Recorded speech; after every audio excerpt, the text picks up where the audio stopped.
ഞാൻ ഇന്ന് നിങ്ങളോട് പങ്കുവെക്കുന്നത് എൻ്റെ ജീവിതാനുഭവമാണ്. ഞാനൊരു പാസ്റ്ററുടെ മകനാണ്. ദൈവവേലയ്ക്ക് വേണ്ടി ഒരായുസ് മുഴുവൻ മാറ്റിവെച്ച ഒരപ്പന്റെയും അമ്മയുടെയും മൂത്ത മകൻ. എൻ്റെ ജീവിതത്തില് അനേകമായിട്ടുള്ള ദുഃഖങ്ങളും വേദനകളും ഇല്ലായ്മകളും ഞെരുക്കങ്ങളും ഒക്കെ ഞാൻ അനുഭവിച്ചിട്ടുണ്ട്. അതിലൂടെയൊക്കെ കടന്നുപോയിട്ടുണ്ട്.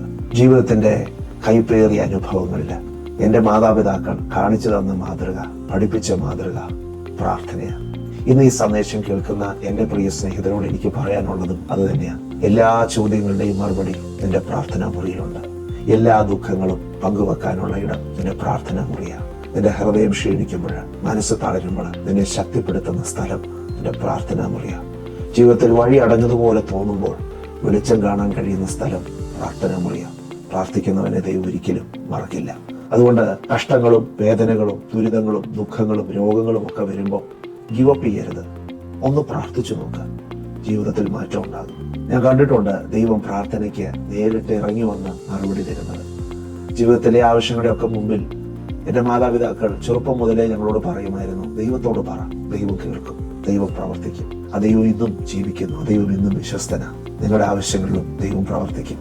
ചെറുതൊന്നോ വലുതൊന്നോ ഒന്നുമില്ല കേട്ടോ. നിങ്ങളുടെ ഏത് ആവശ്യങ്ങളെയും ദൈവം അറിഞ്ഞ് പ്രവർത്തിക്കാൻ വിശ്വസ്തനാണ്. ഒരിക്കൽ എൻ്റെ സഹോദരന് ഏകദേശം 5 വയസ്സാകൊണ്ട് മാത്രമേ പ്രായമുള്ളൂ. അവന് വലിയ കൊതിയുണ്ടായി. മീൻ കൂട്ടി ചോറ് കഴിക്കണമെന്ന് ഭയങ്കര ആഗ്രഹം ഉണ്ടായി. അപ്പോൾ അവൻ വന്ന് എൻ്റെ അപ്പനോടും അമ്മയോടും പറഞ്ഞു, എനിക്ക് മീൻ കൂട്ടി ചോറ് കഴിക്കണം. അന്ന് എൻ്റെ മാതാപിതാക്കളുടെ കയ്യിൽ പണമൊന്നുമില്ല.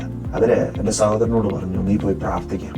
എന്നൊന്ന് ഓർക്കുന്നുണ്ട്. ഞങ്ങളുടെ മുറിയിൽ കട്ടിലുണ്ട്. കട്ടിലിന്റെ താഴെ ഒരു ചെറിയ സ്പേസ് ഉണ്ട് കേട്ടോ. എൻ്റെ സഹോദരൻ കുഞ്ഞാണ്. അവൻ ആ കട്ടിലിന്റെ അടിയിലിരുന്ന് പ്രാർത്ഥിച്ചു, യേശുപ്പച്ച, എനിക്കിന്ന് മീൻ കഴിക്കണമെന്ന് ആഗ്രഹമാണ്. എനിക്കതിനു വേണ്ടി ഒരു വഴി തുറക്കണം. പ്രാർത്ഥിച്ച ദൈവം കേൾക്കുമോ? നമ്മുടെ കുഞ്ഞ് ആവശ്യങ്ങൾ ദൈവം പരിഗണിക്കുമോ? തീർച്ചയായിട്ടും പരിഗണിക്കും. എൻ്റെ സഹോദരൻ ഈ പ്രാർത്ഥന പ്രാർത്ഥിക്കുമ്പോൾ എൻ്റെ ഉള്ളത്തിൽ അന്ന് അത്ര വിശ്വാസമൊന്നുമില്ലായിരുന്നു ദൈവം കേൾക്കുമെന്ന്.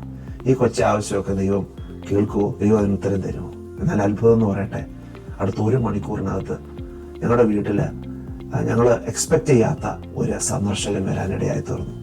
അവർ വന്നു, കുറച്ച് സമയം ഇരുന്ന് പ്രാർത്ഥിച്ചു. പ്രാർത്ഥന കഴിഞ്ഞ് മടങ്ങി പോകുമ്പോൾ എൻ്റെ പിതാവിൻ്റെ കയ്യിൽ ഒരല്പം നന്മ കൊടുത്തിട്ട് പറഞ്ഞു, ഇത് മക്കൾക്ക് വേണ്ടിയിട്ടാണ്. അവരുടെ ആവശ്യം എന്താണെന്ന് അറിഞ്ഞ് അവർക്ക് വേണ്ടി കാര്യങ്ങൾ മേടിച്ചു കൊടുക്കണം. എൻ്റെ ദൈവത്തിന് പ്രവർത്തിക്കാൻ അധിക സമയമൊന്നും വേണ്ട. നമ്മുടെ ചെറുതും വലുതുമായ ആവശ്യങ്ങൾ ദൈവത്തോട് പങ്കുവച്ചാൽ ദൈവം ഒരിക്കലും തള്ളിക്കളയില്ല. ഇന്ന് ഈ സന്ദേശം കേൾക്കുന്ന എൻ്റെ പ്രിയ സ്നേഹിതരെ ഞാൻ പ്രാർത്ഥനാ മുറിയിലേക്ക് ക്ഷണിക്കുക. നമുക്ക് മുട്ടുമടക്കാം, പ്രാർത്ഥിക്കാം. എല്ലാം അറിയുന്ന, ആവശ്യങ്ങളെ അറിയുന്ന, ദുഃഖങ്ങളെ അറിയുന്ന ഒരു സ്വർഗീയ പിതാവിൻ്റെ അടുക്കിലേക്ക് നമുക്ക് കടന്നുചെല്ലാം.